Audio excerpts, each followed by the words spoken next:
Lucía Etxebarría acaba de soltar la bomba más grande sobre Isabel Preisler. Y lo que ha revelado va a cambiar completamente todo lo que pensabas que sabías sobre la reina de corazones. Porque resulta que el libro de Isabel, esas memorias que se supone que escribió ella contando su verdad, su vida, sus amores, en realidad no las escribió ella sola. Delegó buena parte del trabajo. Contó sus historias, sí. Habló durante horas, probablemente, pero el trabajo literario, la escritura real, la composición del texto, eso lo hicieron otras personas. Y hay detalles técnicos en ese libro que demuestran que utilizaron programas modernos para componerlo. Lucía Etxebarría lo ha detectado nada más empezar a leer. Y no lo dice por criticar, lo dice porque es escritora profesional, ganó el Premio Planeta, lleva décadas escribiendo novelas, ensayos, poesía. Sabe reconocer cuándo un texto está escrito por la persona que firma o cuándo ha pasado por muchas manos. Y este libro, sin ninguna duda, pasó por muchas manos.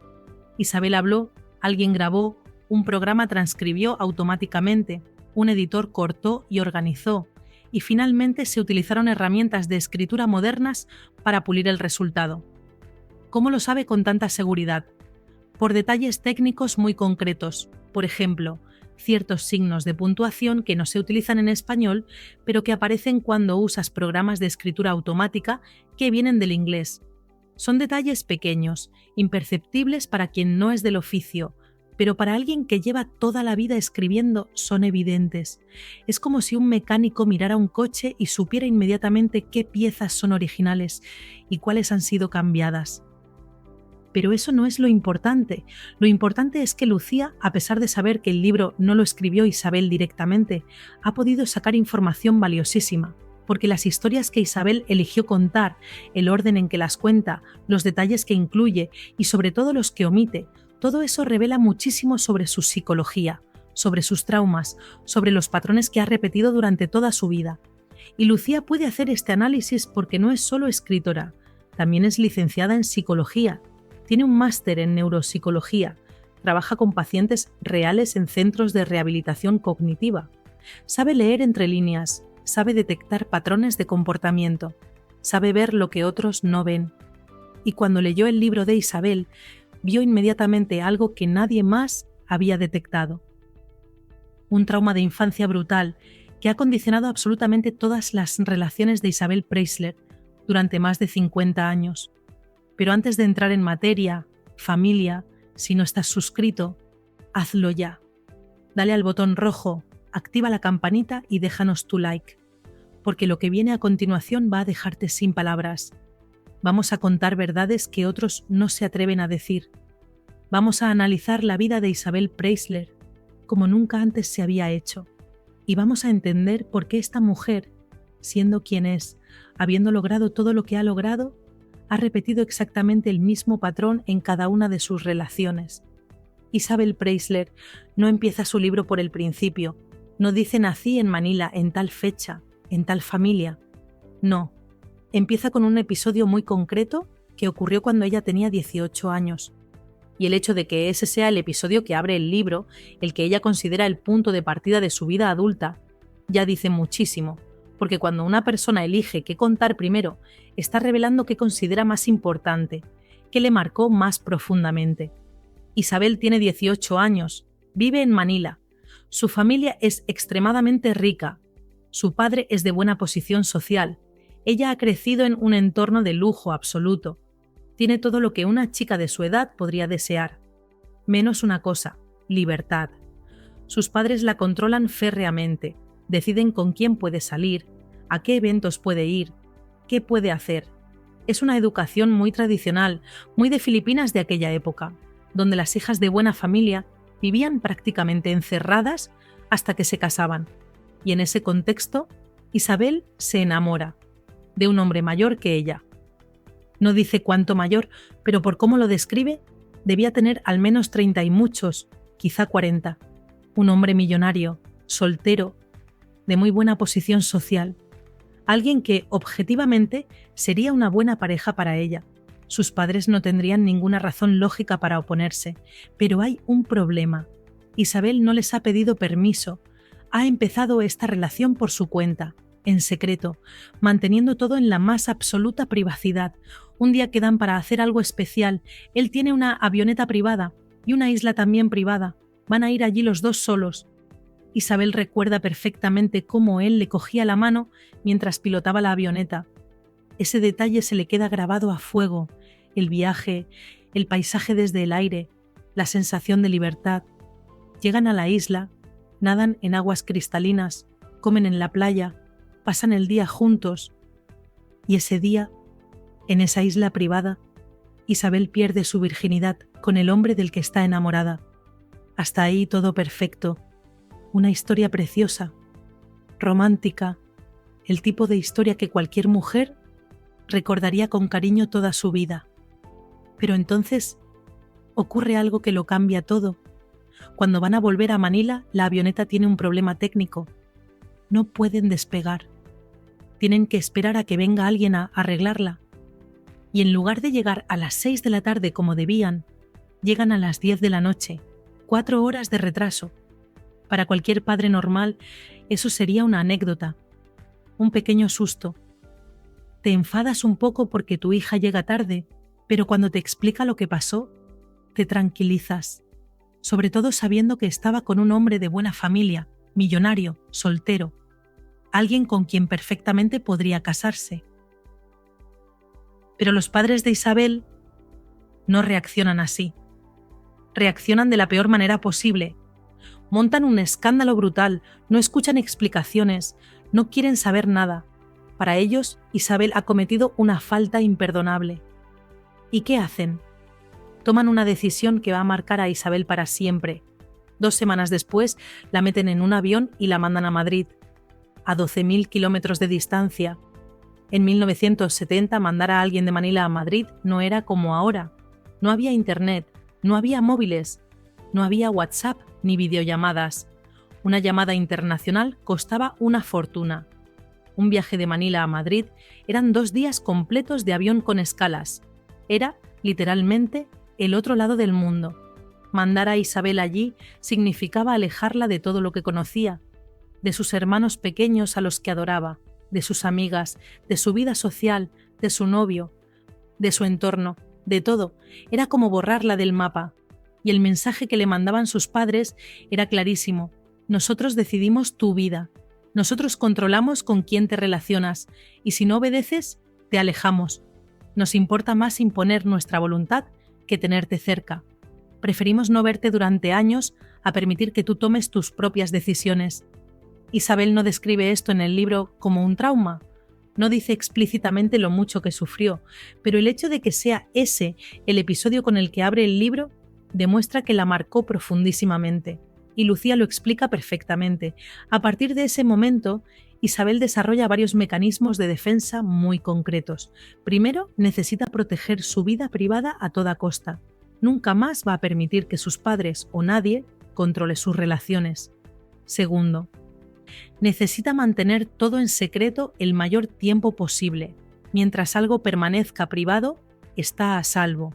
Tercero, y esto es lo más importante, empieza a buscar en los hombres lo que no tuvo en su padre, porque su padre, en lugar de protegerla, la desterró. En lugar de escucharla, la castigó. En lugar de estar a su lado cuando más lo necesitaba, la alejó 12.000 kilómetros, y eso crea una herida enorme, una necesidad de encontrar una figura masculina que sí la proteja, que sí esté a su lado, que sí la cuide. Y por eso todas sus parejas importantes han sido hombres mayores que ella, hombres con poder, hombres con autoridad, hombres que de alguna manera pudieran darle esa protección que echó de menos cuando sus padres la desterraron. Isabel llega a Madrid sola. Bueno, no del todo sola. Se va a vivir con unos tíos. Pero no son sus padres, no son sus hermanos, no es su casa. Es una ciudad completamente nueva donde no conoce a nadie. Y al principio lo pasa fatal. Está deprimida, perdida, sin saber qué hacer con su vida. Pero Isabel tiene algo que siempre ha tenido, una capacidad brutal de adaptación, de reinventarse, de salir adelante pase lo que pase. Y poco a poco empieza a integrarse en la sociedad madrileña. Habla perfectamente español, inglés y francés. Es guapísima, es elegante, tiene clase. y empieza a moverse en los círculos más altos, tanto que llega incluso a ir a merendar al Pardo, a casa de Franco. Eso no lo hacía cualquiera, eso era el nivel más alto de la sociedad española de 1970. Y ella, con 19 o 20 años, ya está ahí. En ese ambiente conoce a Julio Iglesias, un cantante que está empezando a triunfar. Ha ganado el Festival de Benidorm, está sacando sus primeros discos, empieza a ser conocido, pero todavía no es la estrella internacional que será después. Todavía no tiene el dinero que tendrá después. Es simplemente un chico guapo que canta bien y que está haciéndose un hueco en la industria musical. Y fijaos en el patrón. Isabel empieza una relación con él en la más absoluta privacidad. Sus tíos no lo saben. Sus padres en Manila no lo saben. Nadie lo sabe. Es una relación totalmente secreta. Se ven cuando él no está de gira. Van al cine, a bailar, quedan en privado. Pero no es un noviazgo oficial. No hay presentaciones a la familia. No hay compromiso público. Nada. Isabel ha aprendido que tiene que proteger su intimidad. Que mientras algo permanezca en secreto, está a salvo. Pero entonces ocurre lo inevitable. Isabel se queda embarazada. Y ahí no tiene más remedio que contarlo. Tiene que decírselo a Julio, tiene que decírselo a sus tíos y sobre todo tiene que decírselo a sus padres. Y la reacción de sus padres es exactamente la que cabía esperar. Se ponen furiosos. Otra vez. Isabel otra vez ha hecho algo sin su permiso. Otra vez se ha enamorado sin que ellos lo autoricen. Otra vez ha decidido por su cuenta. Están tan enfadados que ni siquiera van a la boda. Isabel Preisler se casa con Julio Iglesias sin que sus padres estén presentes. Que una familia filipina católica de clase alta no vaya a la boda de su hija te da una idea del nivel de enfado que tenían. Era un desaire brutal, una manera de decirle a Isabel: tú has tomado esta decisión contra nuestra voluntad, así que te casas sola. Pero hay más. Isabel se casó embarazada. Y eso, en la Manila de 1970, en una familia como la suya, era absolutamente inaceptable. Así que mintieron. Mintieron sobre la fecha de nacimiento de Chabeli. Isabel se fue a Portugal a dar a luz en secreto para que nadie pudiera hacer cálculos. Y su padre murió, sin saber nunca que su hija se había casado estando embarazada. Ese secreto Isabel lo guardó durante décadas, hasta ahora que finalmente lo cuenta en el libro. Y aquí Lucía hace una reflexión muy interesante. ¿Por qué Isabel cuenta esto ahora? ¿Por qué revela algo que mantuvo en secreto durante más de 50 años? Probablemente porque ya no le importa. Sus padres murieron hace mucho, ya no tiene que proteger su imagen ante ellos, ya puede decir la verdad. Pero el hecho de que lo haya mantenido en secreto durante tanto tiempo demuestra hasta qué punto Isabel necesita controlar su imagen, proteger su reputación, esconder todo lo que considera que puede dañarla. La vida de Isabel con Julio Iglesias fue completamente diferente a lo que todo el mundo imaginaba. Desde fuera parecían la pareja perfecta, guapos, jóvenes, exitosos, con 3 hijos preciosos. Las portadas de las revistas mostraban una familia ideal, pero la realidad era muy diferente. Y lo más sorprendente es que Isabel lo cuenta en el libro, sin darse cuenta de lo que está revelando. Julio Iglesias era un hombre obsesivamente celoso. No la dejaba hacer vida normal. No podía salir sola. No podía quedar con amigas. No podía ir a eventos sin él. Y sobre todo, no podía bailar con otros hombres, ni siquiera con un rey. Cuando el rey Simeón de Bulgaria le pidió bailar en un evento oficial, Isabel tuvo tanto miedo de cómo reaccionaría Julio que le dijo que no. Al rey. Eso no se hace. Cuando un rey te pide bailar, bailas. Es protocolo, es educación. Pero Isabel tenía tanto pánico a la reacción de Julio que prefirió cometer ese desaire.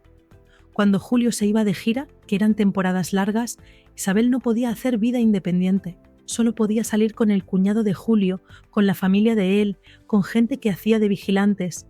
Estaba constantemente controlada. Vivía prácticamente encerrada en casa cuidando de los niños mientras Julio viajaba por medio mundo.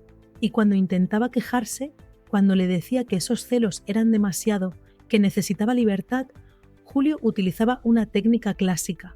Le contaba una historia terrible de su infancia, algo que supuestamente le había pasado de niño y que explicaba por qué era tan celoso. Isabel se compadecía, sentía pena por él y decidía, cito textualmente lo que ella dice en el libro, convertirse en la mujer ideal que él quería que fuera, es decir, sacrificarse completamente, anularse, adaptarse totalmente a lo que él necesitaba para salvarlo a él. Eso es manipulación emocional.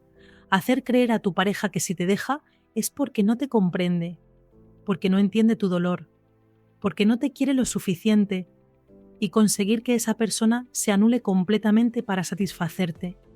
Isabel vivió eso durante años, creyendo que estaba siendo una buena esposa, creyendo que estaba ayudando a Julio, cuando en realidad estaba siendo víctima de una relación profundamente tóxica, hasta que un día salta todo por los aires.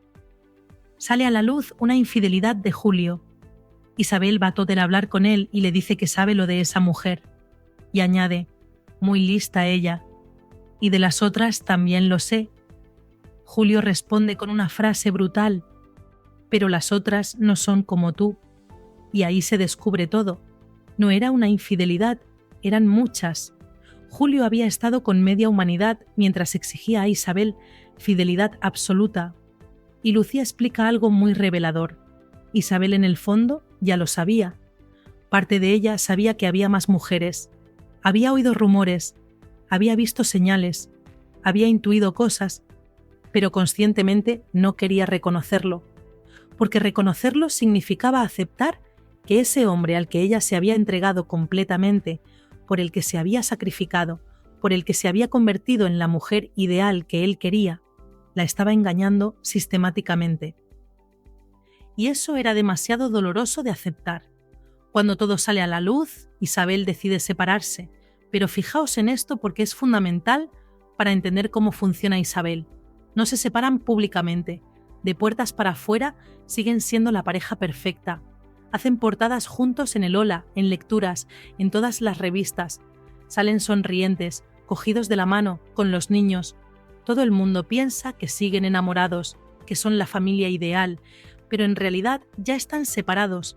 Llevan meses separados, están fingiendo para las cámaras. ¿Por qué? Porque Isabel necesita controlar el momento y la manera en que se hace pública la separación. No puede permitir que sea un escándalo incontrolado. Tiene que ser algo que ella gestione, algo que pueda contar a su manera. Y mientras tanto, aunque todo el mundo cree que sigue con Julio, ella ya ha empezado una nueva relación. Una relación con Carlos Falcó, el marqués de Griñón. Y otra vez el mismo patrón. Una relación completamente secreta, privada, casi clandestina. Durante un año, quizá 2, Isabel y Carlos están juntos sin que nadie lo sepa. Ella sigue haciendo portadas con Julio fingiendo que son pareja. Y en privado está con Carlos. Mantiene las dos realidades completamente separadas. La realidad pública que ella controla y la realidad privada donde se siente segura. Hasta que un día alguien llama a la revista Hola y lo cuenta. Y ahí Isabel no tiene más remedio que reconocerlo. Sale todo a la luz de golpe. Julio y ella piden la nulidad matrimonial, y los padres de Isabel otra vez reaccionan fatal, dejan de hablarle. Tienen una hija de casi 30 años, madre de 3 hijos, que lleva más de 10 años viviendo lejos de ellos, y aún así pretenden controlarla, le imponen lo que tiene que hacer con su vida, y cuando ella no obedece, la castigan dejando de hablarle. Con Carlos Falcó, Isabel vive una relación diferente. Él es marqués, sí. Tiene título nobiliario, pero es sobre todo un hombre tranquilo, educado, nada celoso. Un hombre funcional, diríamos ahora. Y precisamente por eso, la relación no funciona a largo plazo. Lucía lo explica muy bien. Isabel, aunque no lo sepa conscientemente, aunque no lo reconozca ni ante sí misma, se siente cómoda con hombres intensos, con hombres que la persigan, con hombres que sean celosos, porque en su mente esos celos significan amor, significan que se preocupan por ella, que la protegen. Carlos es demasiado tranquilo, demasiado equilibrado, demasiado sano, podríamos decir, y eso paradójicamente hace que Isabel no sienta esa intensidad que ella asocia con el amor verdadero. Por eso cuando conoce a Miguel Boyer, aunque esté casada con Carlos, aunque tenga una vida estable, se enamora, porque Boyer es intenso, porque Boyer la persigue, porque Boyer es celoso. Y aquí viene una de las bombas más grandes del libro. La relación entre Isabel y Boyer no empezó cuando él ya era el superministro de Economía. Empezó mucho antes, cuando él era simplemente un técnico en un ministerio. Un hombre brillante, sí, pero todavía sin el poder que tendría después. Y empezó en la más absoluta clandestinidad.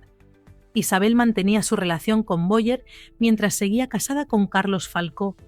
Se veían en apartamentos privados, en hoteles discretos, en lugares donde nadie pudiera reconocerlos. Y esa relación secreta es donde Isabel se siente cómoda, donde se siente segura, porque mientras algo permanece en secreto, ella controla la situación. Nadie puede juzgarla, nadie puede cuestionarla, nadie puede decirle lo que tiene que hacer. Es su espacio privado donde las normas las pone ella. Pero en el Madrid de los años 80 era imposible que una relación así se mantuviera en secreto para siempre. Demasiada gente los había visto, demasiados rumores empezaban a circular, y entonces Miguel Boyer hace algo calculado. Le manda rosas rojas a casa de Carlos Falcó. Rosas rojas que Carlos ve. Carlos sospecha. Busca en la basura la tarjeta que venía con las flores. Y ahí se entera de todo. Boyer lo hizo a propósito. Saboteó deliberadamente la relación entre Isabel y Carlos. Quería provocar que Carlos se enterara. Quería forzar la situación, quería que Isabel tuviera que elegir, y funcionó perfectamente. Carlos se enteró, se armó el escándalo y la relación se rompió. Isabel no tuvo más remedio que separarse de Carlos y empezar públicamente su relación con Boyer. Pero aquí viene algo que Lucía no sabía hasta leer el libro, y que cambia completamente la perspectiva sobre ese escándalo. Resulta que el affair entre Isabel y Boyer no saltó a la luz por casualidad. Fue provocado, y no por Boyer. Fue provocado por Alfonso Guerra y su facción dentro del PSOE. Miguel Boyer era el superministro de Economía del gobierno de Felipe González, el hombre fuerte, el cerebro económico, el que tomaba las decisiones importantes, y Alfonso Guerra, que era el vicepresidente, se la tenía jurada. Había una guerra interna brutal dentro del PSOE entre los felipistas, que apoyaban a Boyer, y los guerristas, que querían quitárselo de en medio. ¿Y qué mejor manera de hundir a un ministro que provocar un escándalo monumental? La facción guerrista filtró información sobre el romance de Boyer con Isabel Preisler. Provocaron que saliera a la luz de la peor manera posible. Lo convirtieron en el escándalo del año. Todo con un objetivo político muy claro: debilitar a Boyer, hacerle perder credibilidad, obligarle a dimitir o al menos a quedar tocado políticamente.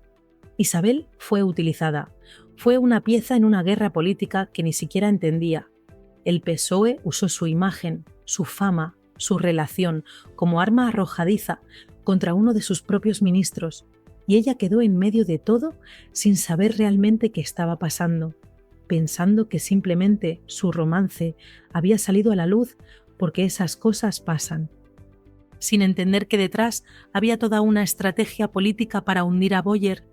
Con Boyer, Isabel pasa 26 años, 26, más que con ninguna otra pareja, y ella misma reconoce en el libro que estuvo a punto de separarse varias veces. ¿Por qué? Porque Boyer también era tremendamente celoso. Isabel lo dice claramente, llegó a plantearse que él fuera a un psiquiatra por sus celos. Los celos de Boyer eran tan intensos, tan irracionales, tan constantes, que hacían la convivencia insoportable en muchos momentos. ¿Y por qué aguantó Isabel 26 años? Lucía lo explica muy bien. Primero, porque después de todo el escándalo que habían provocado, de todo lo que Boyer había dejado por ella, de toda la guerra política que se había montado, separarse parecía imposible. Era como reconocer que todo había sido en vano. Segundo, porque cuando Isabel estuvo más cerca de separarse, murió su hermana, y quedó tan hundida que Boyer se volcó completamente en apoyarla, y decidió quedarse con él. Y aquí hay algo muy importante que Lucía señala. Isabel habla muy poco de la muerte de sus hermanos en el libro. Tiene 2 hermanos que murieron. Uno murió por causas relacionadas con el consumo de sustancias. Otro murió en circunstancias muy extrañas en un hotel. Y cuando Isabel cuenta esos episodios, apenas da detalles. No dice lo que ella sintió. No describe su dolor. No habla de cómo le afectó. Solo dice que su madre lo pasó muy mal. Eso es extremadamente revelador. Cuando Isabel habla de sus romances, da detalles minuciosos. Recuerda cómo le cogían la mano, qué vestía ese día, qué sintió en ese momento. Tiene una memoria fotográfica para todo lo relacionado con sus historias de amor. Pero cuando habla de la muerte de sus hermanos, silencio, pasa de puntillas, dice 4 cosas y ya está. Como si fuera algo tan doloroso que ni siquiera puede verbalizarlo, o como si hubiera secretos ahí que prefiere no contar. Lucía especula, y es solo especulación, que quizá Isabel sabe cosas sobre la muerte de sus hermanos que no quiere hacer públicas, que quizá hay circunstancias que prefiere mantener en privado, porque Isabel siempre controla lo que cuenta y lo que no cuenta, y cuando algo le duele demasiado o cuando algo puede dañar su imagen, simplemente no lo menciona. Y llegamos a la última relación, Mario Vargas Llosa, Premio Nobel de Literatura, uno de los escritores más importantes en lengua española. Un hombre de 80 años cuando empieza su relación con Isabel. Y otra vez, exactamente el mismo patrón. Isabel conoce a Mario cuando él todavía está casado con Patricia, y empiezan una relación en la más absoluta clandestinidad. Hay quien dice que esa relación empezó mucho antes de que saliera a la luz, que llevaban años viéndose en secreto. Isabel no lo confirma en el libro, pero tampoco lo desmiente. Simplemente dice que su amor empezó en un ascensor. Una historia romántica, bonita, pero que no aclara cuánto tiempo llevaban viéndose antes de ese momento. Lo que sí está claro es que cuando finalmente su relación sale a la luz, no es porque ellos quisieran, es porque era imposible mantenerlo en secreto. Un premio Nobel con la mujer más famosa de España. Los periodistas los seguían a todas partes. Había fotógrafos esperándolos. Era imposible esconderse, así que no tuvieron más remedio que reconocerlo públicamente. Isabel cuenta en el libro que al principio ella no quería vivir con él, no quería casarse, quería mantener esa relación en su espacio privado donde se sentía cómoda. Pero la gente de Mario la convenció de que era mejor que vivieran juntos, que a su edad ya no tenía sentido andar con secretos, que tenían que hacerlo oficial, y Mario se fue a vivir con ella a su casa en Puerta de Hierro, y otra vez el mismo patrón que se repite una y otra vez. Vargas Llosa era tremendamente celoso. Isabel lo dice claramente en el libro. Cuando alguien le preguntaba si tenía algún problema en su relación, ella respondía: no, el celoso es él. Se sabía en todo Madrid. Gente que conocía a la pareja cuenta que Mario montaba escenas de celos que otros presenciaban. Una vez Isabel estaba hablando por teléfono con una amiga y Mario llegó y empezó a gritar. La amiga lo escuchó todo desde el otro lado de la línea. Mario Vargas Llosa había sido igual toda su vida. Con Patricia había sido igual, un hombre tremendamente infiel que se acostaba con quien le daba la gana pero que no soportaba que nadie se acercara a su mujer. Le montó una bronca brutal a Gabriel García Márquez, su mejor amigo durante años, porque intentó ligar con Patricia en una fiesta. Por eso dejaron de hablarse. Por eso terminó aquella amistad, porque Mario no perdonó que su amigo intentara algo con su mujer, aunque él mismo se acostara con media humanidad. Y con Isabel fue exactamente igual. Un hombre de 80 y tantos años, formado en el Perú de hace 70 años, con una mentalidad de otra época. Para él los celos eran algo normal.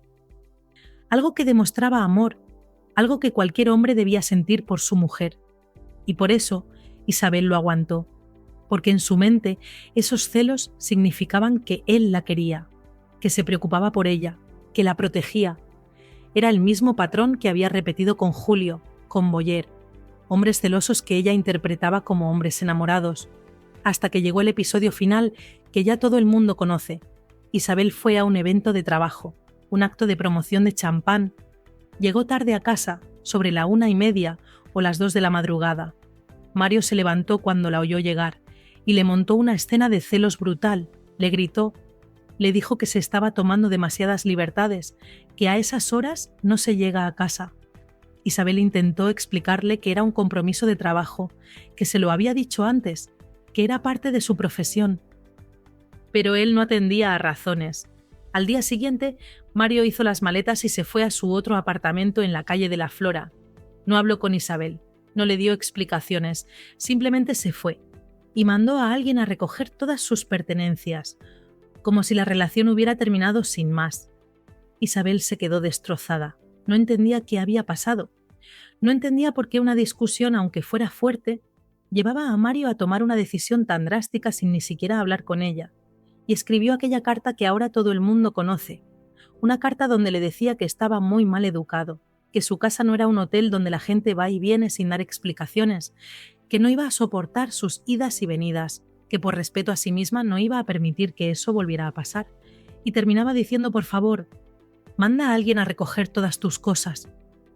Mario no volvió, se fue con Patricia, y meses después moría. Y según fuentes cercanas a la familia, quería despedirse de Isabel antes de morir. Quería hablar con ella, cerrar ese capítulo de alguna manera. Pero sus hijos no lo permitieron. Consideraban que Isabel no merecía estar ahí en esos últimos momentos, que no había sido buena para su padre, que la relación había sido un error de principio a fin.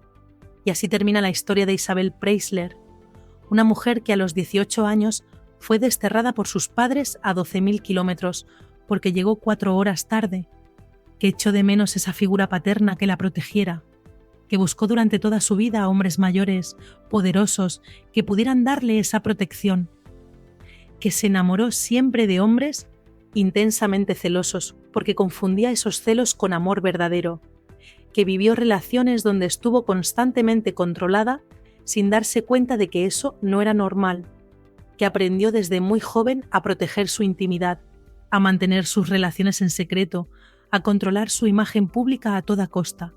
Lucía Etxebarría ha desentrañado todo esto simplemente leyendo el libro de Isabel, viendo qué cuenta y qué no cuenta, viendo qué detalles recuerda con precisión y cuáles omite por completo, viendo los patrones que se repiten una y otra vez a lo largo de 50 años.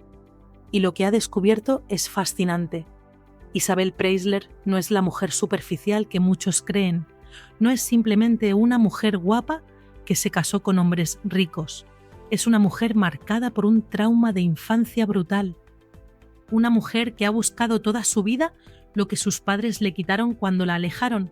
Una mujer que ha confundido control con amor, celos con protección, intensidad con pasión. Una mujer que ha repetido exactamente el mismo patrón en todas sus relaciones importantes sin darse cuenta de por qué lo hacía. Y todo esto lo cuenta ella misma en su libro, sin entender completamente lo que está revelando, porque cuando cuentas tu vida, aunque creas que estás controlando la narrativa, siempre se escapan cosas, siempre hay detalles que te delatan, siempre hay patrones que emergen aunque no quieras. Y Lucía los ha visto todos, los ha identificado, los ha explicado y nos ha permitido entender a Isabel Preisler de una manera completamente nueva. Así que familia, contadme en los comentarios, ¿habéis visto este patrón en vuestras vidas? ¿Conocéis a alguien que repita siempre el mismo tipo de relación sin darse cuenta? ¿Entendéis ahora por qué Isabel eligió a los hombres que eligió? ¿Por qué toleró cosas que nunca debió tolerar? Dejad vuestras opiniones, porque esto no va de juzgar a Isabel, va de entender cómo funciona la mente humana, cómo un trauma de infancia puede condicionar toda tu vida, cómo repites patrones sin darte cuenta, cómo buscas en las relaciones adultas lo que te faltó en la infancia. Dale like si esta información os ha parecido reveladora. Suscribíos para más análisis como este y sobre todo compartid este video, porque lo que hemos contado aquí, nadie más lo ha contado. Nadie más ha analizado la vida de Isabel Preisler desde esta perspectiva científica. Nadie más ha visto los patrones que Lucía Etxebarría ha identificado. Lucía ha hecho un trabajo brillante, desentrañando los secretos que Isabel cuenta sin darse cuenta. Ha utilizado sus conocimientos de psicología, su experiencia como escritora, su capacidad de análisis para mostrarnos quién es realmente Isabel Preisler. No la imagen pública, no la mujer de las portadas, no la reina de corazones, sino la mujer real que hay detrás, con sus traumas, sus miedos, sus necesidades, sus patrones. Y lo ha hecho con respeto, sin juzgar, sin criticar, simplemente explicando, mostrando cómo funciona la psicología humana, cómo todos, absolutamente todos, somos producto de lo que vivimos en la infancia, cómo todos repetimos patrones aunque no queramos, cómo todos buscamos en nuestras relaciones adultas lo que nos faltó de niños. Isabel Preisler vivió una vida extraordinaria. Se casó con algunos de los hombres más poderosos de España. Fue portada de todas las revistas durante décadas. Creó un imperio basado en su imagen. Criaron 5 hijos que han triunfado cada uno en su campo. Mantuvo su figura, su elegancia, su clase durante más de 50 años en el ojo público. Pero también fue una mujer que sufrió, que fue desterrada por sus padres, que vivió relaciones tóxicas sin darse cuenta, que confundió celos con amor, que sacrificó su libertad por mantener la paz, que vivió constantemente controlada, que aprendió a esconder su verdadero yo para protegerse. Y ahora, a sus 80 y tantos años, ha decidido contar su historia, o al menos parte de su historia. Porque hay cosas que cuenta y cosas que calla. Hay detalles que revela y secretos que mantiene. Pero lo que ha contado es suficiente para que alguien como Lucía Etxebarria pueda hacer un análisis profundo, pueda identificar patrones, pueda explicar comportamientos, pueda mostrarnos quién es realmente Isabel Preisler. Gracias por llegar hasta el final. Esto ha sido un análisis profundo, científico, respetuoso de la vida de Isabel Preisler, basado en el trabajo de Lucía Etxebarria. Nos vemos en el próximo video con más contenido que otros no se atreven a hacer.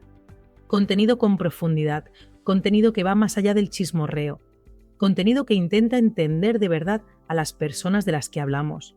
Hasta pronto, familia.